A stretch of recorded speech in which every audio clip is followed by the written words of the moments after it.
Yan. Okay. I think he got it. I may be misremembering. He went to that UC Davis class. All these questions. Yeah. He needs to be a Davis asking this. Yeah, this is an Oscar question. Sergio would be great at an answer like this. Maybe we should call Sergio and bring him in too. Perfect. But honestly, I'm all about tasting my meat. And that's really what guides everything. If I see it stuck, I know it's stuck just from the way the foam comes up, the way I mix it. I use a power drill to mix it. Yeah, I love my power drill. I taste it along the way. And, I am not into, a lot of the things that, like, I know I'm wrong. I know that I don't use a hydrometer. I know that everybody else does. I know that I'm bad. But bad, Bobby. No cookie. So we need to get you a bad example hat, too. No soup for you. Example. Yeah, you gotta reach behind all your awards to get those hydrometers you don't use. Don't worry about it. Yeah. Just shove all those trophies out of the way. You'll probably find them. Yeah. I stopped entering contests a long time ago. It doesn't really mean that much to me. Right. Hey, good mead is good mead, right? You don't need somebody else to tell you. Yeah. That's it. I entered exactly one contest. If I were to enter... What's that? I said I entered exactly one contest. It was the original Mazer Cup that Ken was running back in Michigan, back in the, it was like 1994, I think. And that was the 26 spice first mead I ever made. Sent it in, got lots of feedback. Also got told that it needed to sit for a very long time before it was going to be drinkable. And they were right, and it was eventually. They were right. Yeah, it was nectar of the gods after about 3 years. But so that was the only time I ever entered a contest. And after that, I was like, okay, this can be done. I got good feedback. Let's put this to work and see what I can do. And ever since then, I've just been making mead and practicing. And if I like it, great. If I don't, it goes down the sink. If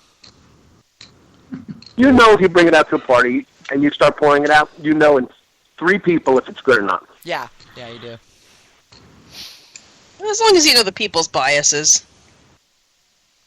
Or if they're drunk. Yeah, well, drink the anything. better they get, the better your meat is, yeah. Exactly. Well, and let's face it, there are some of the people that show up to drink your mead at some of these events that wouldn't know a good mead if it jumped up and bit them. I mean... I would definitely agree with that. They don't know the difference. They don't, because some of them are entering... They just want the alcohol. Right. Well, and these are the ones that are coming in going, so, what do I have to do to get my mead up to like 25%? It's like, really? Why would you want to do that? Yeah. Make nice meat. Add vodka. Go away. Yeah. But back to the question. I think I agree with AJ that if you're taking out a gallon out of a 4-gallon batch and you want to keep it going, most nutrient is spent yeast anyway, isn't it?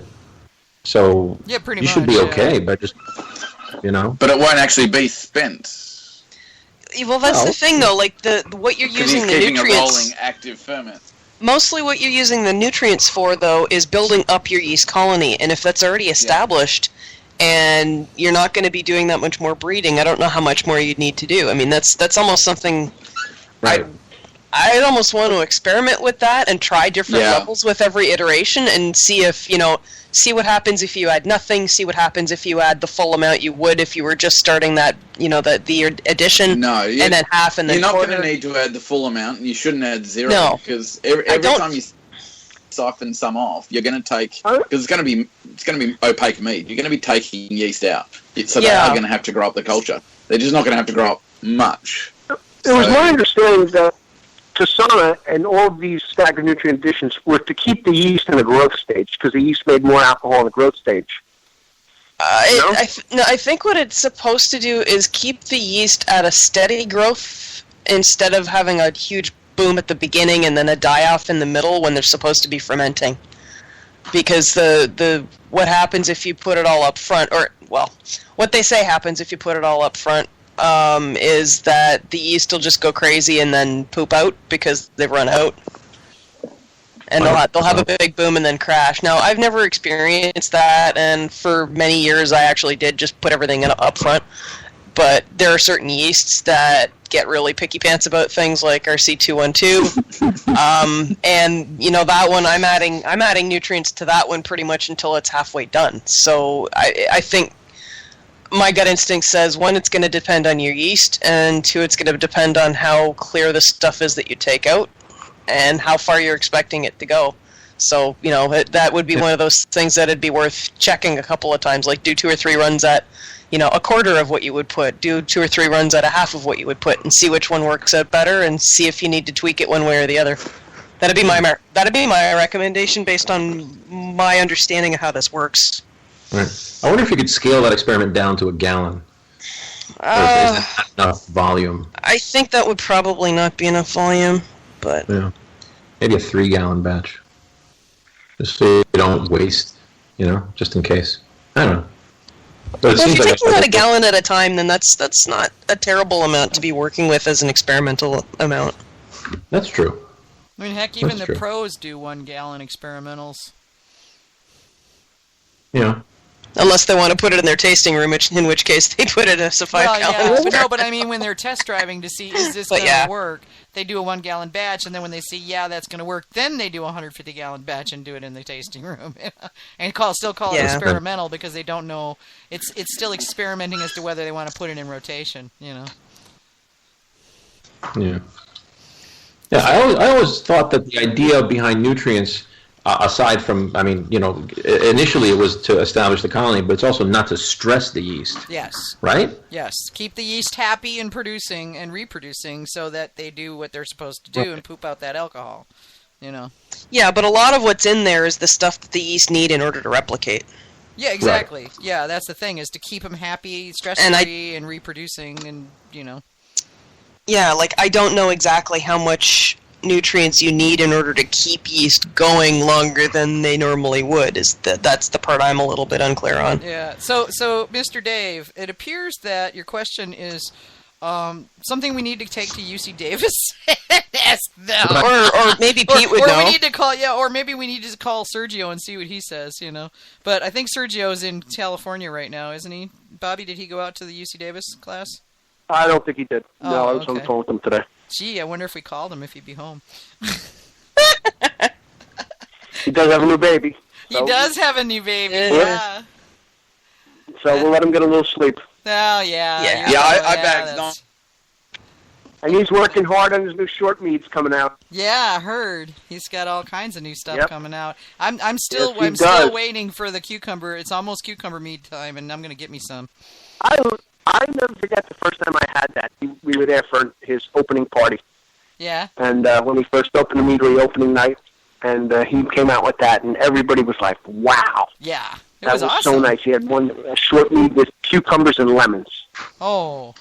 And it was so nice. And everybody was just looking at their glass and you're watching their eyes roll up and wow.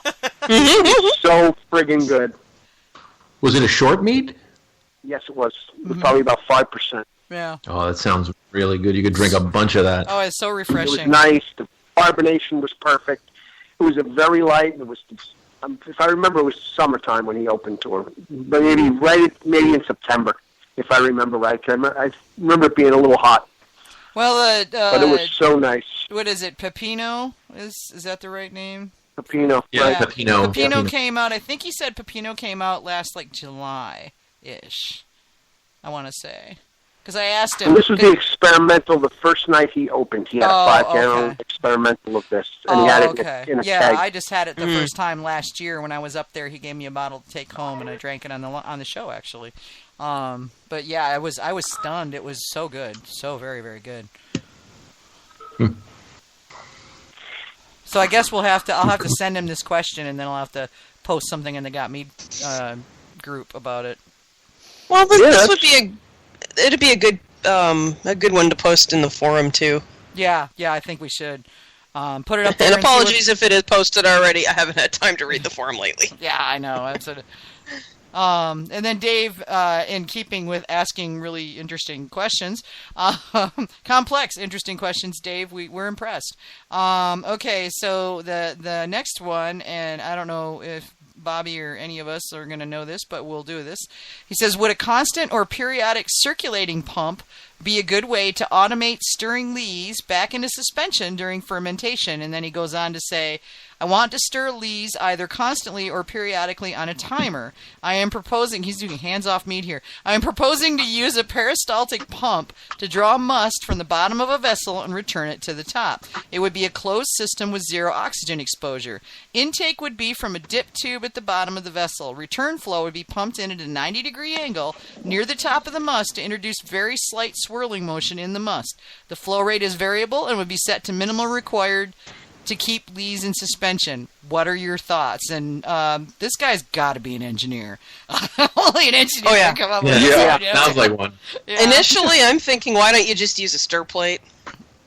He is in turn, but he's using the stir plate, and we don't know how big the size of the vessel he's using it. Because this sounds like someone who's planning on going commercial, and yeah, possibly. Is he doing a 100-gallon tank? I don't know. Yeah, I think he's for a big amount of. Yeah. He sounds from his like previous, he's it looks like it's not commercial. huge batches. Yeah, I think he's thinking I've seen guys build stir plates for 5-gallon carboys. Oh yeah.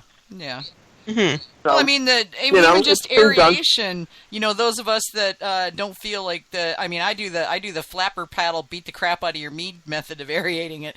But there was a lot of AJ. You probably remember this when everybody was using aquarium stones to aerate their mead. Some people still do, but it was like all the thing. I don't know, 6, 8, 10 years ago. I think this is actually a pretty good, versatile idea. I mean, I know a lot of commercial places are, or not, at least one anyway, is using a transfer pump to mix the honey. So they're actually transferring it from one tank to another simply as they add the honey, to make sure it stirs in, doesn't clog the pump. So that's one thing you can use it for, is to help you mix up your honey. Well, I'm also seeing other... If you bring the input pipe above the mead, then you can use it for aeration. So you can run it and it will splash in during the aeration phase. And degas. Well, degassing not up to that stage yet. So then you'd get an elbow on it. You could then affix an elbow after you've finished aerating and degassing, and you can affix that so that it goes below the level of the must, so that you're not splashing anymore. And that the churning of I would have probably used an impeller transfer pump. I wouldn't have used a peristaltic. But hey, if you want to use a peristaltic, that's just what he's can. got. Well, the thing with the peristaltic, though, is that it doesn't actually touch your mead. Yeah, I know, and I I would want the impeller in the transfer pump to touch the mead for the purpose of degassing and for stirring it up and things like that. So I would put that in as well, so that you can use this one pump and recirc system for all stages through your production. I think it would work really well to keep the lees in suspension, to degas your mead, to aerate, and to mix your honey. I think it would also be applicable after fermentation and secondary if you wanted to do a mixed sur-lee secondary. Yeah. And also as a more hands-off thing, so you don't have to keep exposing it to oxygen. You could put a T-piece in and a couple of taps and use it as a transfer pump into another vessel as well, And I think Hamish needs to build one of these, take pictures, and write an article about it, and then we'll know how to do it. Just saying, I would say the engineers, I can hear all you engineer types are over there going, salivating at this whole, and if I put an elbow thing, and then I could do, and that would take care of this, and then the debate over peristaltic versus impeller pumps, it's like, and I'm sure John's outside the room going, what the hell are they talking about?